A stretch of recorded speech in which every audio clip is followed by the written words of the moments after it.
Hi, I'm Lindsay Alexander, and this is mybanktracker.com. Buying versus renting will always have their own advantages and disadvantages. As a renter, you might not be building any equity, but you also don't have to deal with property taxes, plumbing and structural issues, or insurance.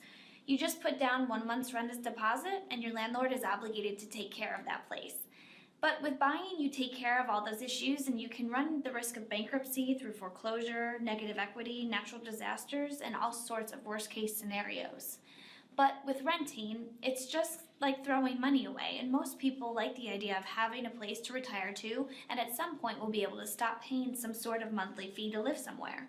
But this is a unique American idea, and one that has been called into question post-2008. Houses may be a good way to build wealth, but certainly not in the short term. Thinking of buying a house as an investment tool is okay, because it can be used as collateral for loans and you can sell it far in the future and make money. But just as long as you don't forget that the house is much more than an investment tool. Aside from the fact that a house is not likely to rapidly rise in value anytime soon, your mortgage's portion schedule does not encourage this sort of behavior. Your mortgage's payment in the early years of your loan pays mostly interest and then pays mostly principal in later years.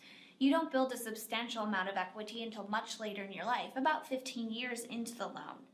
So what it comes down to is deciding between renting and buying. It's a very serious matter. It's a complex decision that requires a handle on macroeconomics and long-term trends. In order to look into these, there's a site called Trulio which compares prevailing rents to average housing costs and recommends one or the other. For example, Miami is a buy city right now and New York is a rent city. Once you have an understanding on your local real estate market and your long-term financial outlook as well as the nation's, then you should make a decision. Rates are at historic lows and home prices are way down in certain areas, but uncertainty is at historic highs. Be sure you know your local market before you make a decision. I'm Lindsay Alexander with mybanktracker.com, and together we're going to build your finances and rebuild the world.